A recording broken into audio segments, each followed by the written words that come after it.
अस्सलाम वालेकुम नाजरीन, मैं हूं उमर चीमा अपने शरीक एंकर के साथ एजाज़ सईद के साथ। आज के टॉक शॉक में हम 3 इश्यूज़ पर बात करेंगे, जिसमें सर फहरिस्त इलेक्शन लॉ में की जाने वाली तरमीम और उस पस मंज़र में हम देखेंगे कि क्या इलेक्शन आगे मुस्तकबिल करीब में हो रहे हैं या आगे जा रहे हैं और वज़ीर आज़म का कैंडिडेट कौन हो सकता है। और दूसरा इशू है कि इमरान खान को FIA ने दोबारा तलब कर लिया है, उस पर हम बात करेंगे। और तीसरा जो इस्लामाबाद में रेडी लगाने वाले और उनको की जाने वाली सज़ा, उस पर बात होगी। तो एजाज़ सईद साहब, कैसा लग रहा है आपको एज अ शरीक एंकर? ये जो शरीक है ना, ये पंजाबी वाला शरीक लग रहा है। हाँ, वो उसका जो है आमतौर पे तर्जुमा तो यही होता है ना, को एंकर। को एंकर, हाँ। लेकिन मेरे ख्याल एंकर का अगर हम वर्ड नाम भी इस्तेमाल करें तो नहीं, एंकर शैंकर नहीं, मेरे हाल में हम रिपोर्टर ही ज्यादा। मैं असल में कल आपने बात की थी ना एंकर की, तो मैंने कहा कि नहीं, वो मैंने कहा आप फील कर रहे थे ना कल कि जिस तरह आपको इग्नोर कर दिया गया, हालांकि हमारा मैं अब देखें नहीं कि आपको मैंने भी एक इज्जत दी है, ये तो शरीक कर दिया जिस तरह आप जिस तरह आपने कल मुझे इज्जत देने की कोशिश की, मैं भी आपको इज्जत दे रहा हूं। नहीं, थैंक यू। अच्छा, एनी हाउ, हाँ, तो शाह साहब, आपका आज काफ़ी टाइम गुजरा है पार्लियामेंट में जी। तो ये आज जो तरमीम हुई हैं, तो एक तो ज़रा पहले उस पर हम बात कर लेते हैं, बाद में उन तरमीम का क्या मकसद है या क्या उसके असरात हो सकते हैं, उन पर हम बात कर लेते हैं। अच्छा उमर, आपको पता है कि पार्लियामेंट का मुश्तरका इजलास जारी है, और पार्लियामेंट का मुश्तरका इजलास का मतलब है कि नेशनल असम्बली और सेनेट की मुश्तरका मीटिंग जारी है। और इसका जो बुनियादी मकसद था ना, वो आज यानी कि हुआ है। 26 तारीख बनती है आज, 26 जुलाई 2023। और वो मकसद क्या था? मकसद ये था कि निगरान जो वज़ीर आज़म और निगरान हुकूमत को कुछ इख्तियारात देने, और ये वो वाले इख्तियारात हैं जो निगरान जो वज़ीर आज़म या निगरान हुकूमत के पास होते नहीं हैं। हमारा जो आईन पाकिस्तान है ना, 1973 का जो आईन है, उसमें लिखा हुआ है कि जो हुकूमत के जो फ़ैसले होंगे वो मुंतखब वज़ीर आज़म करेगा या मुंतखब हुकूमत करेगी, तो निगरान तो मुंतखब नहीं होता। तो उसको इन्होंने जो कुछ इख्तियारात दिए हैं, और ये इख्तियारात दिए हैं उनको इलेक्शन एक्ट मजरिया 2017 में मज़ीद तरमीम का जो कानून है 2023, उसकी रोशनी में दिए हैं।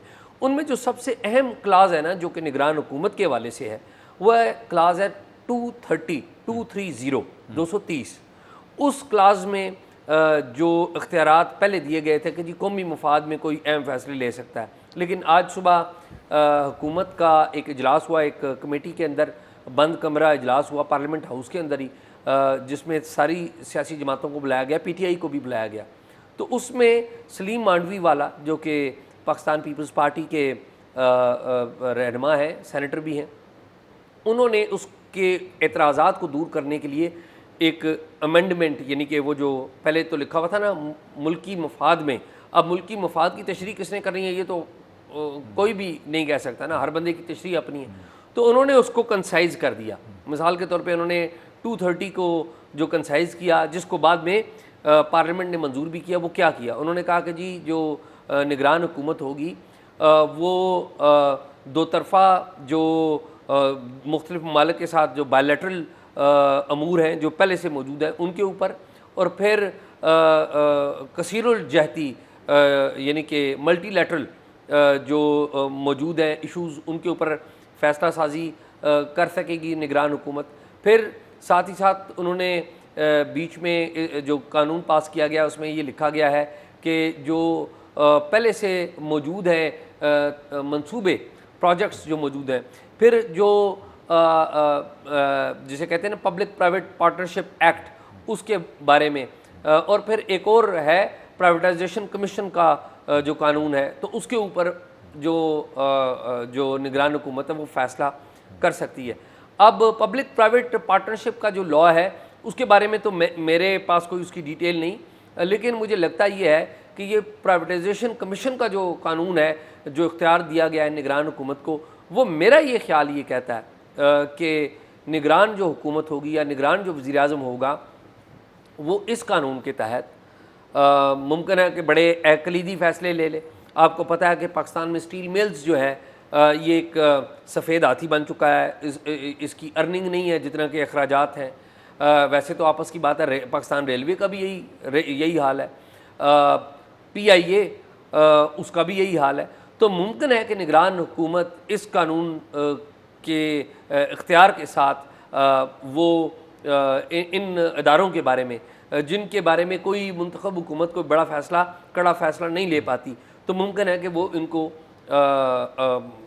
इनको नीलाम करने या प्राइवेटाइज़ करने, नीलाम तो नहीं कहना चाहिए, प्राइवेटाइज़ करने का। शायद वैसे तो जो गवर्नमेंट है वो भी स्टील मिल की तरह चल रही है, इसको भी ना प्राइवेटाइज कर दिया जाए। तो गवर्नमेंट ठीक कह रहे हैं आप प्राइवेटाइज ही कर रहे हैं। उन्होंने जो मुंतखब हुकूमत ने अपना काम प्राइवेटाइज कर दिया निगरान को। अच्छा, उसमें एक बात यह है कि इसमें दो बंदों का जिक्र बड़ा ज़रूरी है। सेनेटर अली ज़फ़र उन्होंने इस पर एतराज़ किया, इस बिल के ऊपर एतराज़ किया, और साथ ही सेनेटर मुश्ताक अहमद जो कि जमात इस्लामी के सेनेटर हैं, और सेनेटर अली ज़फ़र जो हैं पाकिस्तान तहरीक इंसाफ के हैं। अच्छा, वो बातें जो हम जमहूरी लोगों से सुनते आए हैं कि देखें जी ये जमहूरियत और इंसानी हकूक़ की बातें आमतौर पे हम पीपल्स पार्टी से सुनते हैं, या मुस्लिम लीग नून भी कभी नारा लगा लेती थी। तो अब ये जो जमहूरियत का नारा यानी कि पाकिस्तान तहरीक इंसाफ की तरफ से आना, या इंसानी हकूक़ का नारा पाकिस्तान तहरीक इंसाफ की तरफ से आना, मैं कहता हूँ अच्छी बात है। चले, इन्होंने जमहूरियत की बात तो की, तो लेकिन उन्होंने इस के ऊपर तनकीद की, लॉ की मुखालफत की, दोनों ने, लेकिन कुछ मुखालफत सेनेटर रज़ा रबानी साहब ने भी की, लेकिन मेनली अली ज़फ़र की और पर्टिकुलरली सेनेटर मुश्ताक ने बड़ी उस पर एतराज़ किया। बल्कि सेनेटर मुश्ताक जो हैं उन्होंने तो कहा कि जी उन्होंने तो उनका एक राइट विंग का है ना, वो कहते हैं जी हम IMF की ग़ुलामी में इतने जा चुके हैं कि अब उसके लिए हम अपने इलेक्शन एक्ट को जो है तब्दील कर रहे हैं। तो इस पर अयाज सादिक जो है वो इजलास में खड़े हुए, तो अयाज सादिक ने कहा कि जी ये मामला नहीं है, मामला ये है कि सितंबर के महीने में वर्ल्ड बैंक के बोर्ड की मीटिंग हो रही है, जिसने पाकिस्तान की मंजूरी देनी है, पाकिस्तान के लिए सॉफ्ट लोन्स की मंजूरी देनी है, और अगर उनको पता लगा कि पाकिस्तान के निगरान वज़ीर आज़म के पास इख्तियार ही नहीं है, तो फिर उस सॉफ्ट लोन की मंजूरी नहीं होगी उनका जो टाइम लाइन है उसके मुताबिक। तो इस तरह से जवाब दिया गया। तो इन शॉर्ट ये कि ये कानून अब पास कर लिया गया। तो एजाज़ जो इस कानून है, मेरे ख्याल है कि अगर जिस तरह वज़ीर आज़म मियाँ मोहम्मद शहबाज शरीफ ने भी बात की, उन्होंने कहा कि जो IMF की पॉलिसीज़ हैं ये आगे चलेंगी, कि जो भी नई गवर्नमेंट है उनका मतलब यही था कि हम ही आएंगे।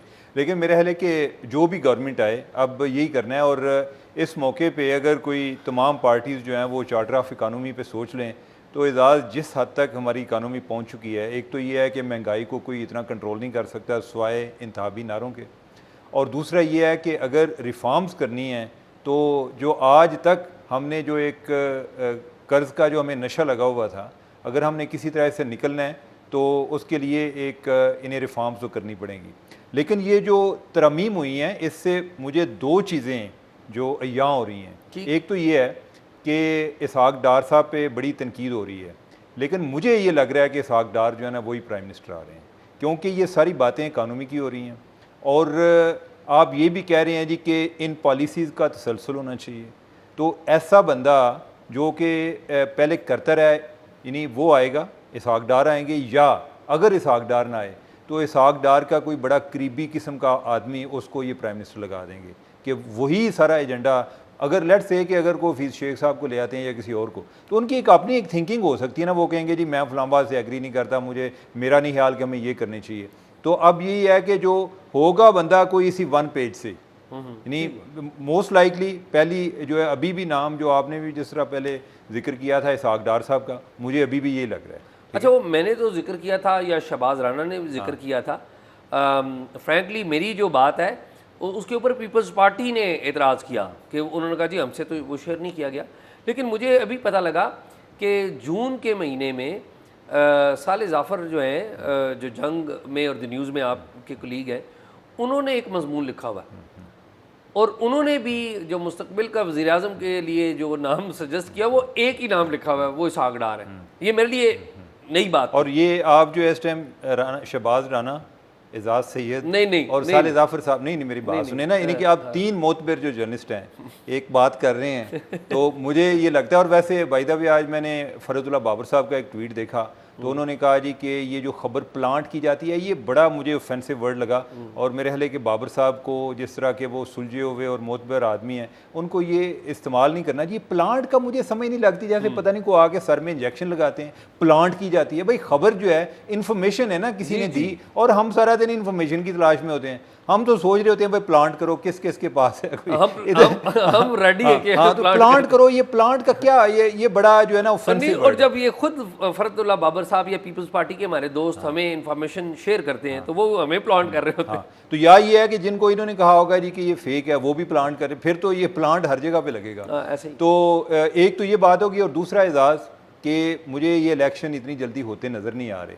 और जिस तरह होते हैं ना कसमियाँ, लोग बात करते हैं ना कि कसमियाँ गल है, यानी कि मैं आज तक कोई ऐसे बंदे को नहीं मिला जो कि गवर्नमेंट का हिस्सा हो, चाहे वो ब्यूरोक्रेट हो, और ब्यूरोक्रेट की मैं बात कर रहा हूँ जो सेक्रेटरी लेवल पे हैं, या कोई किसी वज़ीर से बात कर लें। पब्लिक स्टेटमेंट देना एक और बात है, लेकिन वैसे जब एक ऑफ द रिकॉर्ड कन्वर्सेशन होती है, तो जिससे भी पूछते हैं वो कहता है कि मुझे तो इलेक्शन अभी होते नज़र नहीं आ रहे। ठीक है, तो जिस तरह जो हमारे इवन अपोजिशन लीडर है, उनको भी इतराज़ नहीं है, राजा रियाज को भी, वो भी कहते हैं जी कि इलेक्शन जो है, यानी कि उनका को मैं बयान पढ़ रहा था जी कि 2 साल लगता है जी कि 2 साल तो नहीं। वो तो उन्होंने तो कल किसी जगह पे किसी मीडिया के किसी दोस्त से बात करते हुए भी ये पाकिस्तान में इलेक्शन की ज़रूरत ही नहीं है। और फिर एजाज़ ये है कि जो जिस तरह हमने पहले एक प्रोग्राम में वो जो मीडिया वर्कशॉप का जिक्र किया था, उधर भी जो गुफ्तगू जो आर्मी की टॉप लीडरशिप की हुई है, इलेक्शन से ज़्यादा उनका फोकस जो है इकानमी पे है जी कि पहले इकानमी ठीक कर लें। ठीक है, और अभी इकानमी के हवाले से जो अभी तरमीम आई हैं वो भी इकानमी के रिलेटेड हैं, और जो मौजूदा गवर्नमेंट का ही कोई नुमाइंदा अगर वज़ीर आज़म भी बनता है, तो यही लगता है कि ये निगरान भी ये हैं, और हाज़र सर्विस और इलेक्टेड और अनइलेक्टेड सारे ये इसी तरह चलेंगे। अच्छा, वैसे इस बात से हटके मुझे अनवर मसूद साहब का ना एक शेर याद आ गया। अनवर मसूद साहब आपको पता है, वो हमारे दोस्त के वालिद हैं। हाँ, और अमार मसूद साहब के वालिद हैं। तो वो पता होना चाहिए लोगों को ना कि हमारी दोस्त किन किन के साथ हैं। तो वो उन्होंने ना एक शेर कहा था मुशर्रफ साहब के दौर में। आपको याद है जनरल मुशर्रफ ने अपने साथियों के ज़रिए जब इक़्तिदार पर कब्ज़ा किया था, तो आते साथ ना फ़ौज ने भल सफाई का काम शुरू कर दिया था, बड़ी मसरूफ़ थी। तो उन्होंने ना एक कथा कहा था, तो उन्होंने कहा कि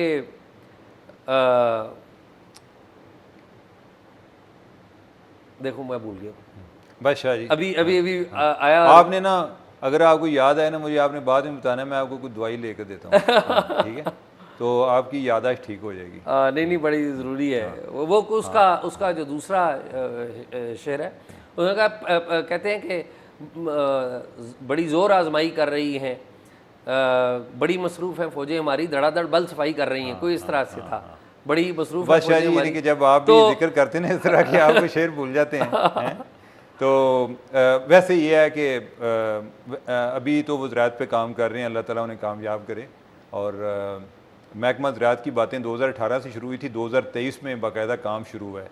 तो एजाज़ जो इमरान खान को दोबारा बुलाया, वैसे इमरान खान अब तो मेरे ख्याल है अदालत की तरफ से भी कोई वो पहले वाला रिलीफ नहीं मिल रहा कि जिस तरह स्टे पे स्टे आ रहे थे, तो अभी FIA ने दोबारा उनको बुला लिया। 1 अगस्त को बुला लिया FIA ने दोबारा, और साइफर केस में ही बुलाया। आपको पता है 25 तारीख को, 25 जुलाई को, कल के रोज़ वो FIA के सामने पेश हुए थे, और FIA के डायरेक्टर इस्लामाबाद हैं राना जब्बार, वो थे, और उनके साथ और FIA के भी और खुफिया इदारों के लोग भी उस इंक्वायरी टीम में मौजूद है, मुश्तरका तहकीकाती टीम में खुफिया और ज़ाहिर सब मौजूद, जी सारे मौजूद थे।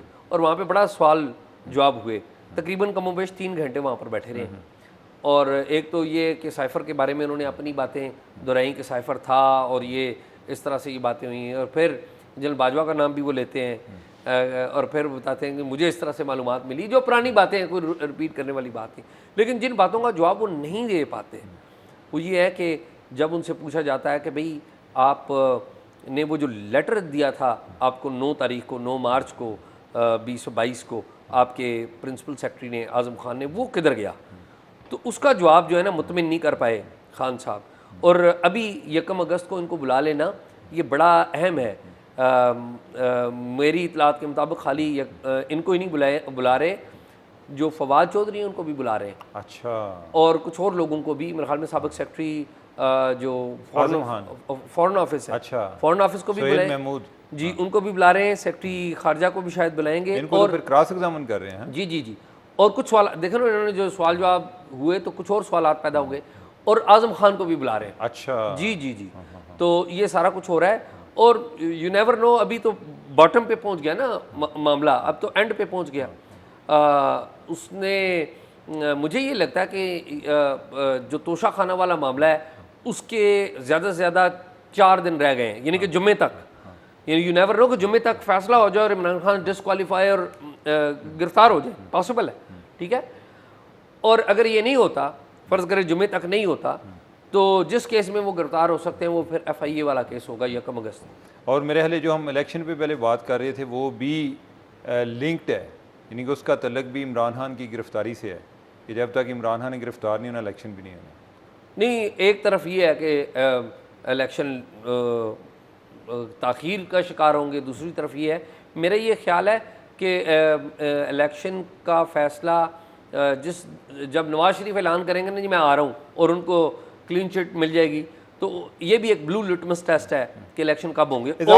और एक और बात मैं समझता हूँ कि इलेक्शन का ब्लू लिटमस टेस्ट पता है क्या है, ओरिजिनल ब्लू लिटमस टेस्ट, वो है CCI की meeting, council of common interest की मीटिंग।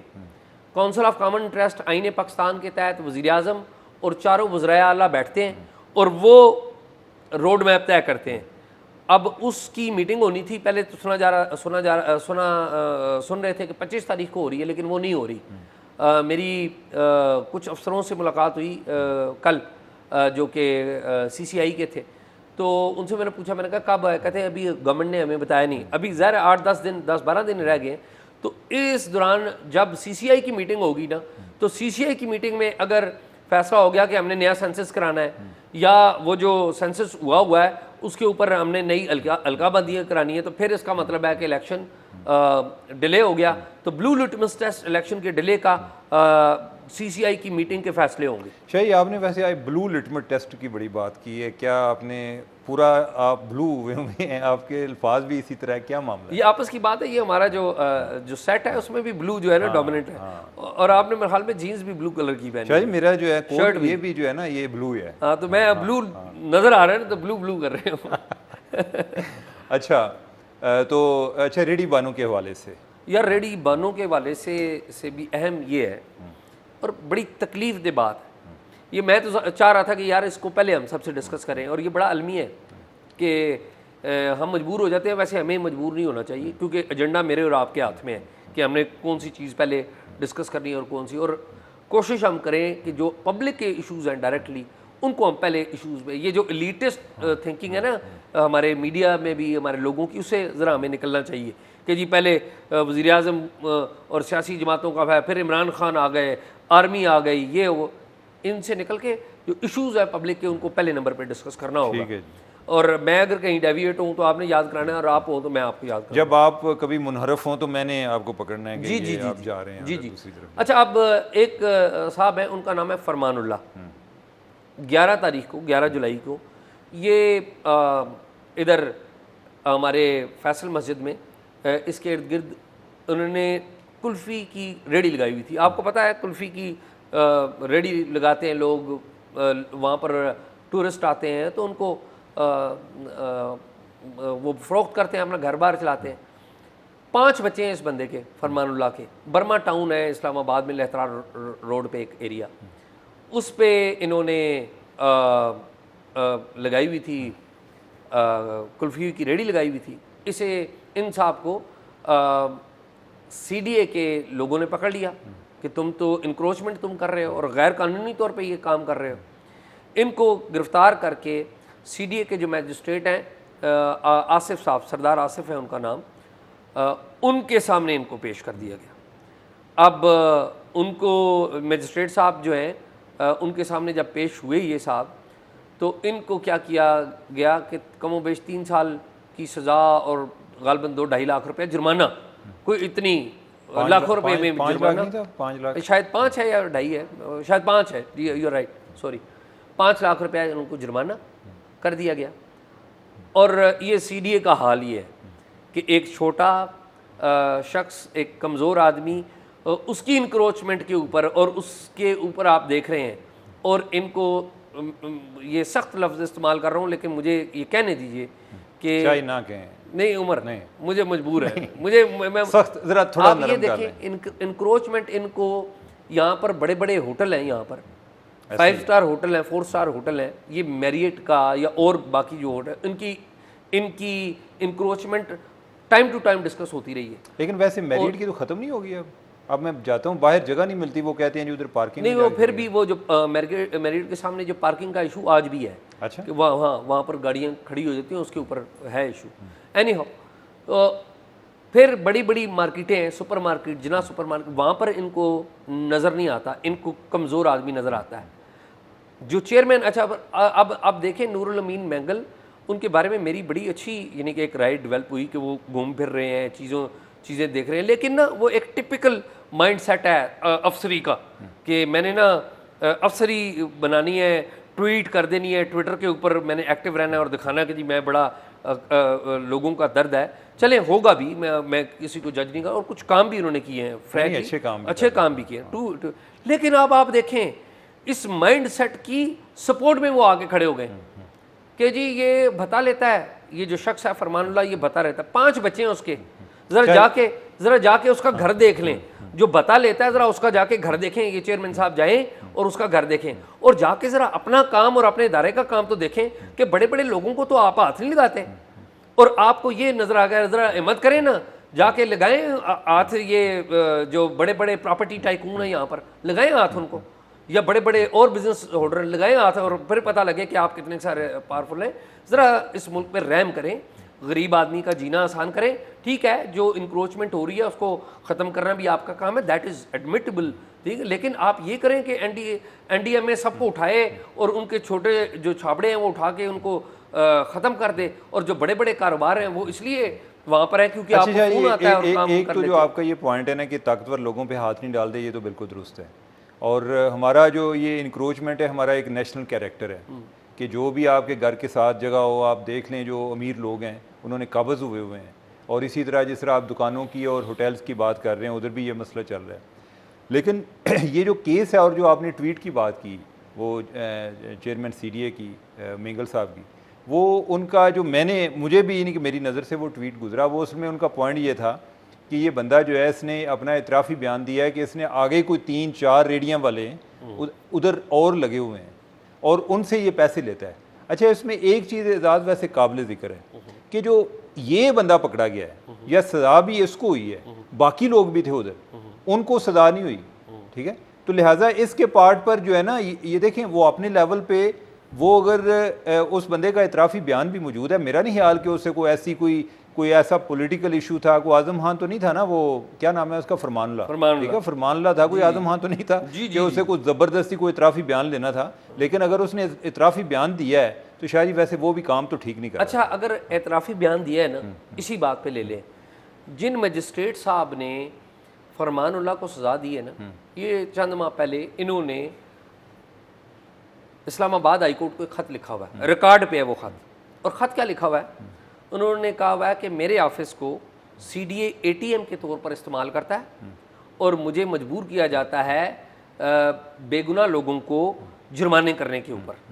अब ये उससे बड़ा एतराफ़ी बयान है जो मजिस्ट्रेट ने दिया हुआ है, किसके बारे में, CDA के बारे में, इसी पूरी हायरार्की के बारे में दिया हुआ है। अच्छा, तो वैसे एजाज़ ये जो एक तो ये है कि ये अगर उन्होंने ये बात की है तो मेरे ख्याल है कि ये उनके खिलाफ इल्ज़ाम है कि भाई आप इसका मतलब है कि ज़ेरे दबाव काम करते हैं और आप ना किया करें। आपको लगता है कि कोई केस गलत है तो आप जो है वो जो आपको लगता है आप वो फैसला किया करें। ये उनके भी खिलाफ है और ये चेयरमैन CDA और CDA के महकमे के खिलाफ भी है यार। वो जो है ना CDA का महकमा एक तो वाइट एलिफेंट है, करप्शन बहुत ज़्यादा है। और एजाज़ आपको पता है कि जो CDA का बजट है महीने का, जो तनख्वाहें हैं मुलाजमीन की, वो कितनी है? नहीं, मेरे इल्म में नहीं, उम्र बताएं। शायद जी कोई 1.5 अरब है। 1.5 अरब रुपया? जी। Oh my god. एक महीने की जो CDA के मुलाजमीन की तनख्वाहें हैं, ठीक है। और जो CDA का कोई ऐसा रेवेन्यू का अदरवाइज सोर्स भी नहीं है ज़्यादा, अभी तक प्लाट बेच के गुजारा कर रहा है। मेरे ख्याल है कि एक तो इधर ये टेन्योर पोस्टिंग होनी चाहिए, जो भी चेयरमैन है उसको 5 साल आप रखें और उसको कोई आप डिलीवरेबल्स दें कि आपने ये चीज़ें करनी है। तो अनफॉर्चुनेटली CDA के ओवरऑल तो हालात अच्छे नहीं हैं। लेकिन ये जो केस है, इस केस में मेरा ख्याल है कि अच्छा वो आगे जो मामला, ये तो मजिस्ट्रेट ने कहा ना, आगे मामला जो है वो जहांगीरी साहब के पास गया जो हाई कोर्ट के जज हैं, ठीक, और उधर जो फरमानुल्लाह के वकील थे उनको उन्होंने कहा जी कि इन पर इतनी सज़ा, इनको इतना जुर्माना होना चाहिए, ठीक है, जो जज है। तो जो उनके वकील हैं फरमानुल्लाह के, उन्होंने कहा जी कि मेरा ख्याल है कि ये ज़्यादती नहीं है, उन्होंने ये जो है इनके एक गरीब आदमी है उसको रेडी पे ऐसा करना चाहिए। तो आगे जज साहब जो हैं उन्होंने पता क्या मार्क्स दिए थे, उन्होंने कहा कि क्या आप चाहेंगे कि आपके घर के बाहर कोई रेडी लगाए, ठीक है।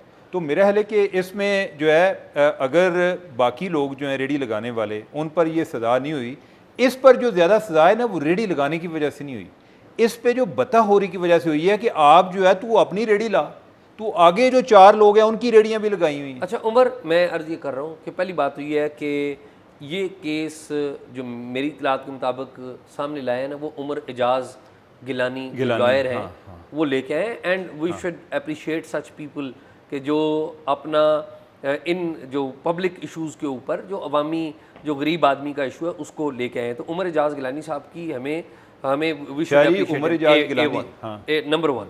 नंबर 2, ये जो बात आपने कही ना कि उसने 2 और बंदों को रखा हुआ था, उमर मैं अब आपको इस सिस्टम के बारे में बता दूं और आपको भी इस बात का पता है, किसी गरीब आदमी को पकड़ लें और दबाव डालें, आप तो ये कह रहे हैं ना कि उसने 2 और रेडियो का एतराफ़ किया, 4 और रेडियो का एतराफ़ किया है, उस बंदे को दबाव में डालें, आप ये कहें कि आप इस्लामाबाद की तमाम जगहों से बता लेते हैं और आप यहाँ पर बैरियर टाउन के भी मालिक है, वो ये बयान भी देते हैं, अगर ये बयान भी देते हैं। अच्छा, यानी कि हम जो है ना इसको अगर लगा के ख़त्म कर लेते हैं कि अगर ये उसका इतराफ़ी बयान दुरुस्त है तो फिर उसको सज़ा होनी चाहिए। नहीं उमर, मैं ये ज़ाती तौर पे समझता हूँ कि रेप्रीमांड करें ऐसे बंदे को, ऐसे बंदे को मॉनेटरी सज़ा दे दें ताकि उसको, और अगली दफ़ा उसको ज़रूर सज़ा दें। लेकिन आप आते साथ यार आप उस बंदे की पोजीशन तो देखें, कानून में गुंजाइश, ये मेरी इतलात के मुताबिक कानून में गुंजाइश मौजूद है, कानून में गिरफ्तारी की गुंजाइश नहीं, जुर्माने की भी है और गिरफ्तारी की भी है और दोनों की है। और अगर वो बंदा, आपने पहले उसे जुर्माना कर दिया है और वो बंदे को दोबारा पकड़ते हो, आप गिरफ्तार कर दें।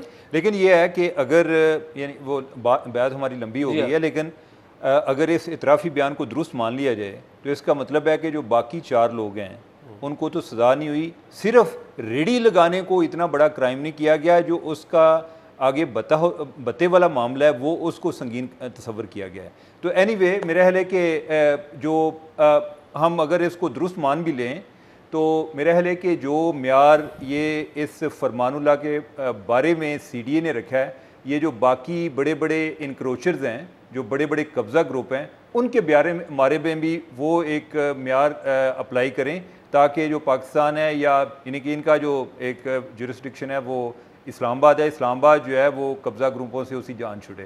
तो नाजरीन, आपने हमारा प्रोग्राम देखा, उम्मीद है कि आपको अच्छा लगा होगा। आपके जो कमेंट्स हैं कल वाले प्रोग्राम के हवाले से वो हम तक पहुँचे और आपको कोई तब्दीली नज़र आई, मज़ीद तब्दीलियाँ भी आपको नज़र आएंगी और कमेंट्स आपने करते रहें। अगर कोई आपने इन्फॉर्मेशन शेयर करनी है talkshock777@gmail.com पर हमारे साथ शेयर करें। मुझे और शरीक एंकर एजाज़ सईद को इजाज़त दें। खुदा हाफिज़।